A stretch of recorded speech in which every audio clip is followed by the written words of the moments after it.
So இன்றைக்கி ஒரு விஷயம் நடந்தது. அதாவது அந்த என்எஃப்பி செலெக்ஷன் அப்போது சுபிக்ஷா வந்து ஃபர்ஸ்ட் டைம் வியானாவோட நேமை சொல்லியிருக்க மாட்டாங்க, கனியோட நேமை சொல்லியிருப்பாங்க. அதனால தான் கனியும் வியானாவும் ஈக்குவலாக ஓட்ஸில் வந்திருப்பாங்க. ஸோ அதை பற்றி பார்வதி போயிட்டு பேசியிருப்பாங்க. ஸோ சுபிக்ஷா உனக்கு போடாமல் இருந்தனால தான் உனக்கு பிரச்சனை ஆகிடுச்சுன்னா அதில் வியானா கொஞ்சம் கடுப்பில் இருந்திருப்பாங்க.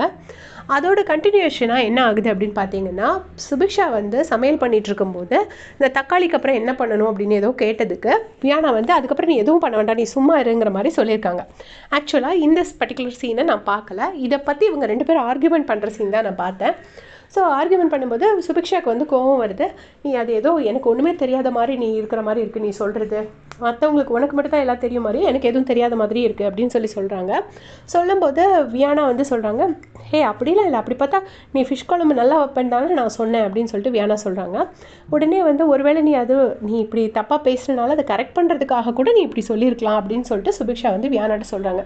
உடனே அந்த அளவுக்கு தாட் ப்ராசஸ்லாம் எனக்கு கிடையாதம்மா, நான் சாதாரணமாக தான் சொன்னேன், நீ இதுக்கப்புறம் எதுவும் பண்ணாதன்னு தான் சொன்னேன், நீ தான் அதை தப்பாக புரிஞ்சிட்ருக்க அப்படின்னு சொல்லிட்டு வியானா வந்து சுபிக்ஷாட்ட சொல்கிறாங்க.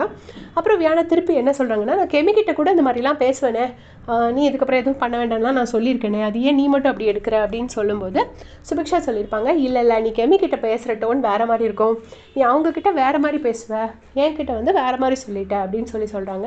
சொல்லிட்டு இருக்கும்போது வியானா வந்து கன்வின்ஸ் பண்ண ட்ரை பண்ணுறாங்க. பட் சுபிக்ஷா வந்து கன்வின்ஸ் ஆகலை. ஆனால் சுபிக்ஷா வந்து ரொம்ப வாய்ஸ் ரைஸ் பண்ணி கோவம்லாம் படலை, ரொம்ப சாஃப்டாக தான் சொல்கிறாங்க. ஸோ அந்த கான்வர்சேஷன் அப்படியே முடிஞ்சிருச்சு. அதுக்கப்புறம் இங்கே வேறு ஆட்களை காட்ட ஆரம்பிச்சிட்டாங்க.